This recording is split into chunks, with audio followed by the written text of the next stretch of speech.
ষাট ষোলবর্গ এক প্রথম লোকন্তক বদ্যীয় সূত্র 61 শ্রাবস্তী নিদান। তখন আয়ুষ্মান চারিপুত্র আয়ুষ্মান লোকন্তক বদ্যীয়কে অনেক প্রকারে অনিত্যাদি ধর্ম প্রদর্শন করাইতেছিলেন, লক্ষণ আলম্বন গ্রহণ করাইতেছিলেন, চিত্ত বিশুদ্ধির জন্য উৎসাহিত ও ধর্ম রসাস্বাদনে সন্তুষ্ট করিতেছিলেন। ইহাতে আয়ুষ্মান লোকন্তক বদ্যীয়ের চিত্ত আসক হইতে মুক্ত হইল। ভগবান বুদ্ধ স্বপ্নে দেখিলেন আয়ুষ্মান চারিপুত্র আয়ুষ্মান লোকন্তক বদ্যীয়কে অনেক প্রকারে ধর্মদেশনা করিতেছেন, আর উহাতে তাহার চিত্ত আসক হইতে মুক্ত হইয়াছে।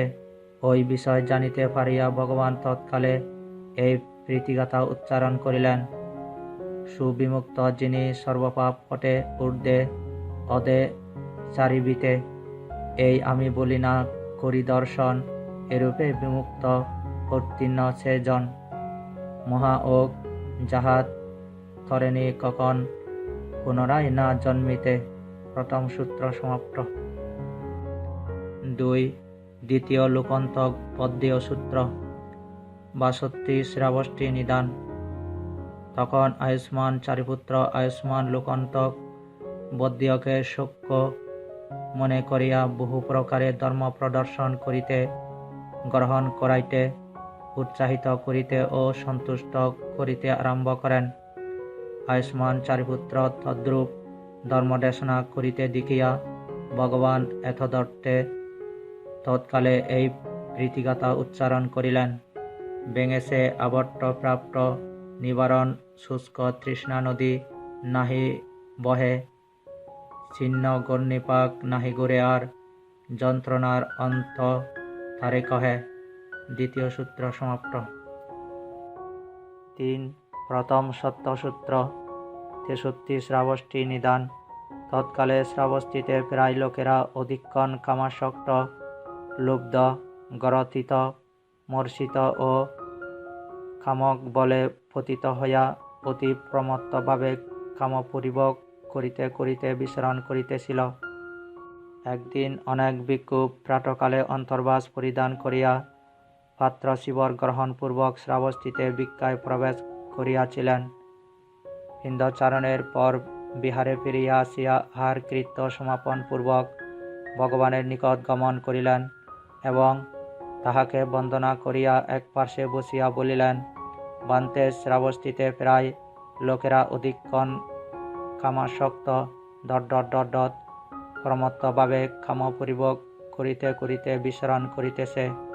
তাহা শুনিয়া ভগবান কামভোগের অপকারিতা বিদিত হইয়া তৎকালে এই প্রীতিগাথা উচ্চারণ করিলেন। কামেতে আসক্ত কামসঙ্গরত দোষদোষী নহে সংযোজনে, তৃষ্ণাযুত জীব বিপুল বিশাল অগ অসমর্থ সন্তরণে। তৃতীয় সূত্র সমাপ্ত। 4. দ্বিতীয় সত্যসূত্র 66 শ্রাবস্তী নিদান। তৎকালে শ্রাবস্তীতে প্রায় লোকেরা কামে আসক্ত, যুক্ত, গৃহ্ণ, গরথিত, মূর্ছিত, কবলিত, অন্ধ ও উন্মত্ত হইয়াছিল।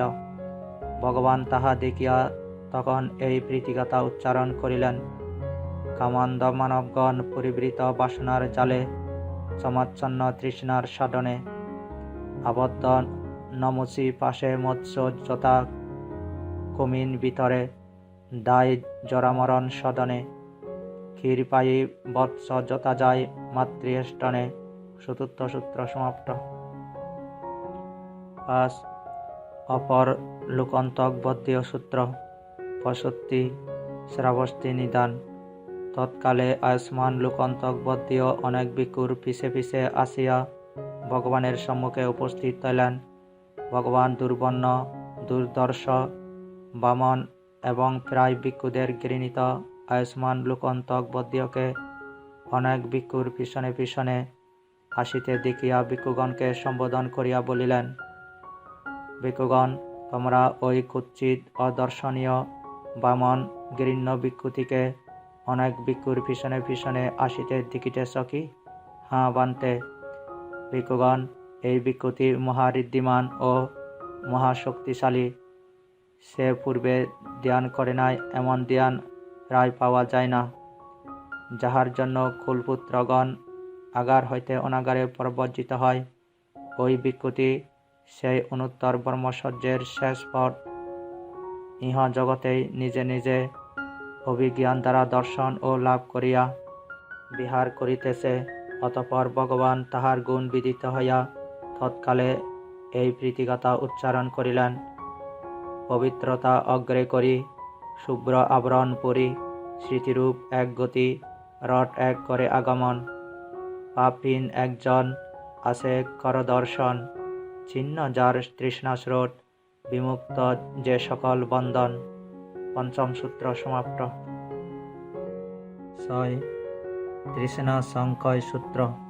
সরস্বতী শ্রাবস্তী নিদান। তৎকালে ভগবান আয়ুষ্মান আয়া কন্দায়াকে তাহার অনতি দূরে পদ্মাসনে সোজা শরীরে উপবেশন পূর্বক তৃষ্ণা সংক্ষয় বিমুক্তি প্রত্যাবেক্ষণ করিতে দেখিয়া এই প্রীতিগাথা উচ্চারণ করিলেন। মূল যার নাই নাহিক দরা, পাতা নাই যার কথায় লটা, বন্ধন বিমুক্ত নিন্দিতে সে ধীরে কাহার আছে অত যোগ্যতা। দেবগণ তার করেন প্রশংসা, ব্রহ্মা গোসে তার কীর্তিকটা। ষষ্ঠ সূত্র সমাপ্ত। 7. প্রপঞ্চ ক্ষয় সূত্র। সরস্বতী শ্রাবস্তী নিদান। তখন ভগবান স্বীয় পরিত্যক্ত প্রপঞ্চ সংজ্ঞা প্রত্যাবেক্ষণ করিতে করিতে উপবিষ্ট হইলেন এবং দেখিলেন তাহার প্রপঞ্চ সংজ্ঞা পরিত্যক্ত হইয়াছে। ভগবান সেই অর্থবিদিত হইয়া তৎকালে এই প্রীতিগাথা উচ্চারণ করিলেন। প্রপঞ্চবিহীন মনে যে জন স্থিতি নাহি যার সংসারে, বন্ধন সিরিয়া প্রাচীর লঙ্ঘিয়া গিয়াছেন যিনি পরপারে। এইরূপ মহাবিতৃষ্ণ মনে জ্ঞান ধ্যান যোগে সংসারে, দেবব্রহ্মা তারে জানিতে না পারে, জানিবে তাহারে কোন নরে। সপ্তম সূত্র সমাপ্ত। 8. কচ্ছান সূত্র।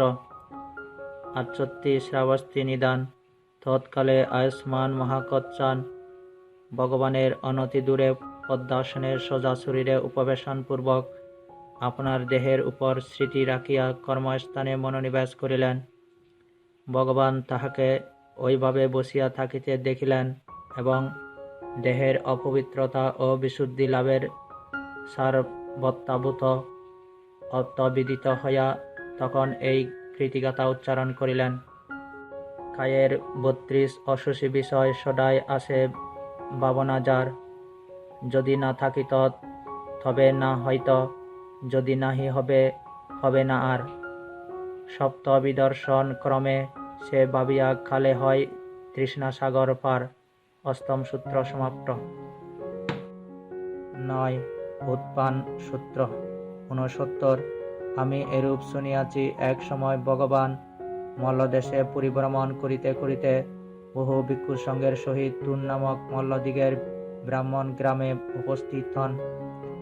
তুন গ্রামের ব্রাহ্মণ ও গৃহস্থগণ শুনিলেন সাক্ষ্যকুল হইতে প্রব্রজিত শ্রমণ গৌতম মল্লদেশে পরিভ্রমণ করিতে করিতে তুন গ্রামে পুষিয়াছেন। তৎশ্রবণে তাহারা সেই মুন্দক শ্রমণগণ জলপান না করুক বলিয়া তৃণ ও বসির দ্বারা কূপের মুখ পর্যন্ত পুরাইয়া দিল। অনন্তর ভগবান রাস্তা হইতে নামিয়া সজ্জিত আসনে বসিলেন। তথায় বসিয়া আনন্দকে বলিলেন, আনন্দ, ওই কূপ হইতে জল লইয়া আসো। আনন্দ বলিলেন, পান্তে তুন গ্রামের ব্রাহ্মণ ও গৃহস্থগণ মুন্দক শ্রমণেরা জলপান না করুক বলিয়া তৃণ ও বসির দ্বারা সেই কূপের মুখ পর্যন্ত পুরাইয়া দিয়াছে। তথাপি ভগবান আরো 2 বার আনন্দকে তদ্রূপ আদেশ করিলেন। অবশেষে আনন্দ আচ্ছা বান্তে বলিয়া সম্মতি জানাইয়া পাত্র গ্রহণ পূর্বক সেই কূপের দিকে অগ্রসর হইলেন। আনন্দ কূপের দিকে আসিতে আসিতে সেই তৃণ ও বসি সকল মুখ বাহিয়া ফুরিয়া গেল এবং স্বচ্ছ নির্মল সুপরিশুদ্ধ জলে কূপের মুখ পর্যন্ত পরিপূর্ণ হইয়া রহিল, যেন জলফার বাহিয়া ফুরিবে। তাহা দেখিয়া আনন্দের মনে এই ভাবের উদয় হইল, কি আশ্চর্য, কি অদ্ভুত তথাগতের মহারিদ্ধি ও শক্তিমন্ততা! আমি আসিতে আসিতে এই কূপটির সকল তৃণ ও বুসি মুখ বাহিয়া ফুরিয়া গেল, আর উহা স্বচ্ছ নির্মল সুপরিশুদ্ধ জলে মুখ পর্যন্ত এমনভাবে পরিপূর্ণ হইয়া রহিল, যেন আর বাহিয়া ফুরিবে। তিনি পাত্র ফুরাইয়া জল লইয়া ভগবানের নিকট গমন করিলেন এবং ভগবানকে বলিলেন, বান্তে, কি আশ্চর্য, কি অদ্ভুত ইত্যাদি পূর্ববৎ বর্ণনা করিয়া বলিলেন। হে ভগবান, জলপান করুন, হে সুগত, জলপান করুন। ভগবান এতদট্ট বিদিত হইয়া তৎকালে এই প্রীতিগাথা উচ্চারণ করিলেন। সর্বত্র সতত পানীয় যাহার রয়েছে বিদ্যমান, জলাশয়ে তার কিবা প্রয়োজন? করেছেন যিনি তৃষ্ণার সেদন, সমূলে সেজন করিবেন আর কিবা অনুসন্ধান। নবম সূত্র সমাপ্ত। 10 উদেন সূত্র। 70 আমি এরূপ শুনিয়াছি, এক সময় ভগবান কৌশাম্বীতে গসিতারামে বাস করিতেছিলেন। তৎকালে কৌশাম্বীরাজ উদেন বাগানে গমন করিলে তাহার অন্তঃপুর আগুনে পুড়িয়া গিয়াছিল।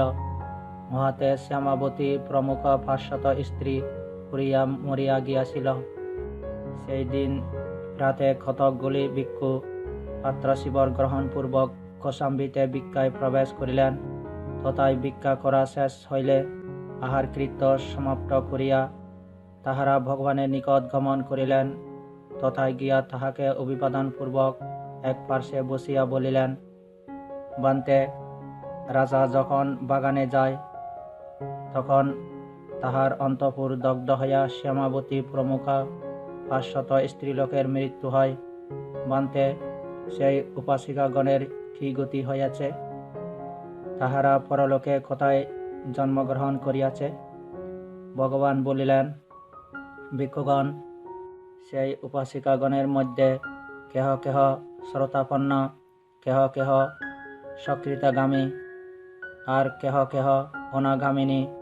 ভিক্ষুগণ, সেই উপাসিকারা শ্রদ্ধাবতী, তাহাদের দেহত্যাগ নিষ্ফল হয় নাই। অনন্তর ভগবান এতদর্থ বিদিত হইয়া তৎকালে এই প্রীতিগাথা উচ্চারণ করিলেন। মোহযুক্ত এই জীবলোক স্থায়ী রূপে হয় প্রকর্তিত। স্কন্ধ ক্লেশ কামপদী যোগে মূর্খ, মোহ আধারে আবৃত। নিত্য বলে বোধ হয় বটে, কিন্তু দেখ সকলই অনিত্য। দশম সূত্র সমাপ্ত। 16 বর্গ সমাপ্ত।